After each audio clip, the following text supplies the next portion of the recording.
derajat untuk Allah. Beliau setiap hari takut dengan siksaan Allah Subhanahu wa ta'ala. Ayat Allah Jalla Jalaluhu wa ta'ala azamatu yang disifatkan dengan orang-orang seperti Al-Imam Al-Fiqih Al-Muqaddam, orang-orang seperti Al-Imam Ali Zainal Abidin, yang Allah katakan di dalam tidurnya mereka pun memikirkan kita ayuhal ibad. Di dalam tidur mereka pun mendoakan kita. Mereka tidak tidur kecuali mereka mendoakan kita jauh daripada azab Allah, jauh daripada siksaan Allah Jalla Jalaluhu wa ta'ala azamatu. Allah berfirman, wa ibadur rahmanil ladzina yamshuna 'alal ardi haunan wa idza khatabahumul jahiluna qalu salama walladzina yaqituna li rabbihim sujadan wa qiyama walladzina yaquluna rabbana asrif 'anna 'adzaba jahannama inna 'adzabaha kana gharama. Allah Subhanahu wa ta'ala telah mensifatkan orang-orang yang saleh,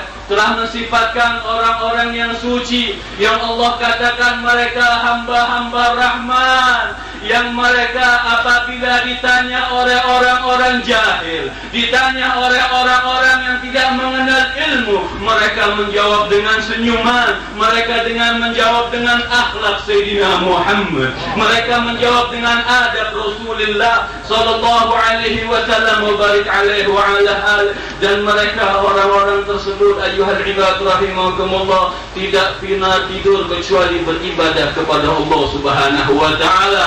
Sebelum mereka tidur, mereka mengucapkan doa. Sebelum mereka tidur, mereka solat kepada Allah seperti Imam Ali Zainal Abidin solat 1000 rakaat setiap malam ayuhal ibad rahimakumullah. Dan mereka tidak pernah tidur kecuali memikirkan ummah Sayyidina Muhammad yang mengatakan Rabbana asrif 'anna 'adzaba jahannama inna 'adzabaha kana gharama.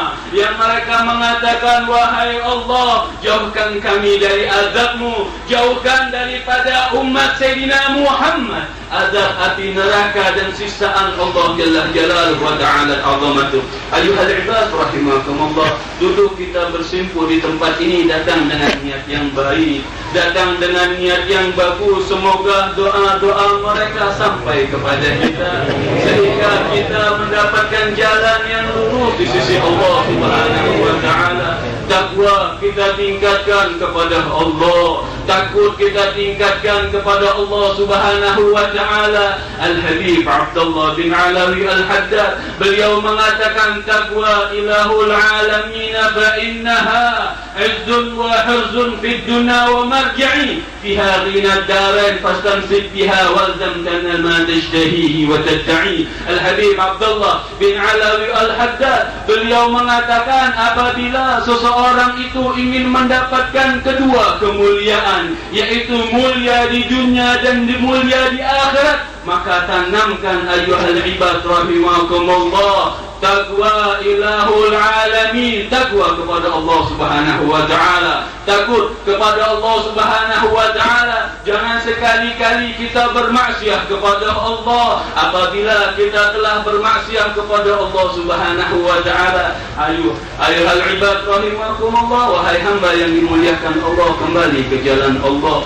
Bangun kita dari tidur kita, bangun kita dari kelalaian kita. Mari kita mendekatkan diri kepada Allah. Umur kita sebentar lagi ayuhal ibad rahimakumullah, umur kita sebentar lagi kita akan menghadap Jalla Jalaluhu wa ta'ala azamatu. Akan tetapi apakah kita akan dicabut oleh Allah Subhanahu wa ta'ala dengan cabutan yang dengan rasa sakit atau dengan cabutan yang rasanya lunak ayuhal ibad rahimakumullah? Diriwayatkan dari Abdullah, dari Jabir bin Abdullah radhiyallahu anhuma wa ardahuma, beliau berkata, dan beliau ketika itu duduk bersama Sayyidina Muhammad sallallahu alaihi wasallam, maka Nabi kita Muhammad menceritakan suatu hikayat. Wahai Jabir bin Abdullah, pernah suatu saat tahaddatsu an Bani Israel, pernah terjadi pada zaman Bani Israel. Ketika itu mereka berjalan, ja'at ta'ifah min Bani Israel, datang suatu kelompok